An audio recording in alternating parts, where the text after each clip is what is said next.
Saudara, Kejaksaan Agung menetapkan Direktur Utama Pertamina Patraniaga Rifa Siahaan menjadi tersangka kasus dugaan korupsi tata kelola minyak mentah. Akibatnya, saudara, kerugian negara mencapai 193,7 triliun rupiah.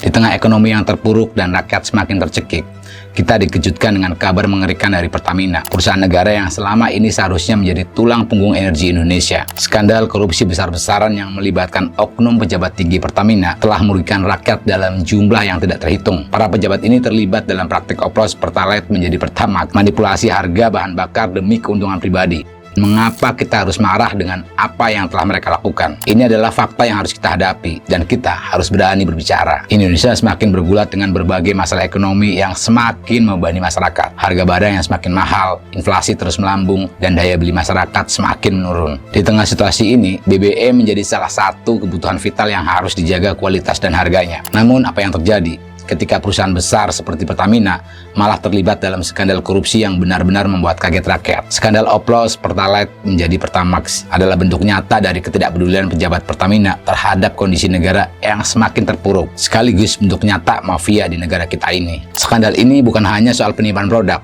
lebih dari itu.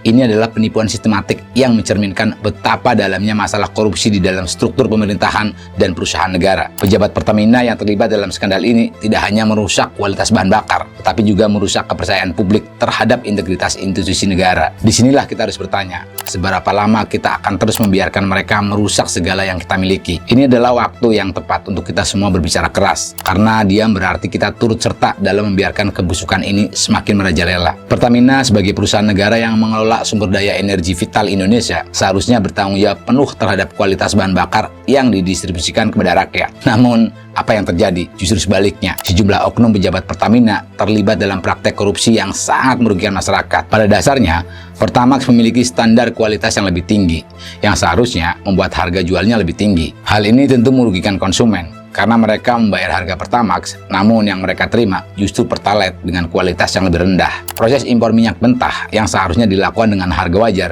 justru dibumbui dengan markup harga yang tidak wajar. Karena hal itu, negara harus menanggung biaya lebih tinggi untuk impor tersebut. Bahkan, biaya pengiriman pun dikenakan tambahan ilegal sebesar 13 hingga 15%. Korupsi ini tentu tidak hanya merugikan negara, tetapi juga masyarakat sebagai konsumen BBM yang harus membayar harga tinggi untuk BBM berkualitas rendah. Lalu bagaimana reaksi Pertamina? Mereka memilih untuk membantah semua tuduhan. Alih-alih menghadapi kenyataan dan memperbaiki kesalahan, mereka malah sibuk menutup-nutupi kejahatan yang telah merugikan masyarakat. Apakah ini yang kita harapkan dari perusahaan yang dikelola dengan uang rakyat? Korupsi ini bukan sekedar manipulasi harga, tetapi penyalahgunaan kekuasaan yang merugikan setiap orang yang bergantung pada bahan bakar sebagai kebutuhan pokok. Pejabat Pertamina yang terlibat seharusnya tahu bahwa posisi mereka adalah untuk melayani rakyat, bukan untuk memperkaya diri sendiri dengan cara menipu masyarakat. Dengan adanya praktek-praktek seperti ini, kita tidak hanya menghadapi korupsi kecil, tetapi sebuah kanker sistematik yang menyebar ke seluruh sektor. Jika Pertamina, sebuah perusahaan besar yang dikelola negara, sudah terjerumus dalam praktek semacam ini, bagaimana dengan sektor lainnya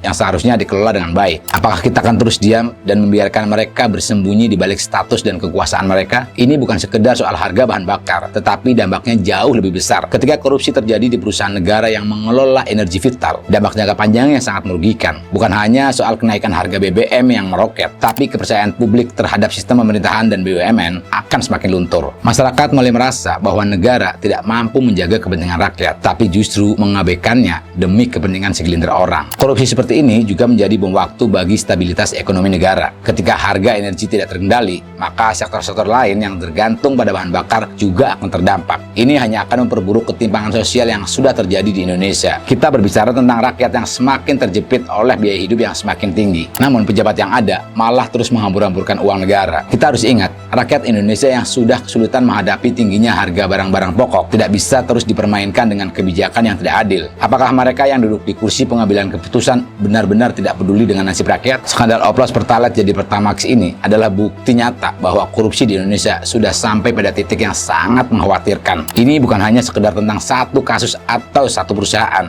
tetapi tentang kegagalan sistematik yang terjadi di seluruh sektor pemerintahan. Pertamina sebagai perusahaan milik negara seharusnya menjadi contoh yang baik bagi sektor-sektor lain dalam hal pengelolaan yang transparan dan akuntabel. Namun kenyataannya justru sebaliknya. Pejabat Pertamina yang terlibat dalam skandal ini harus diadili dengan tegas dan dihukum seberat-beratnya. Jika tidak, kita akan terus membiarkan sistem ini semakin rusak. Korupsi seperti ini merusak masa depan Indonesia. Kita tidak bisa terus diam. Kita tidak bisa terus membiarkan mereka yang seharusnya menjaga negara ini justru merusaknya. Waktunya kita bersuara. Sudah saatnya rakyat Indonesia bangkit dan menuntut agar negara ini kembali dikelola dengan baik, bukan dengan permainan kotor yang hanya menguntungkan segelintir orang. Kepercayaan itu harus diperjuangkan, bukan dihancurkan begitu saja.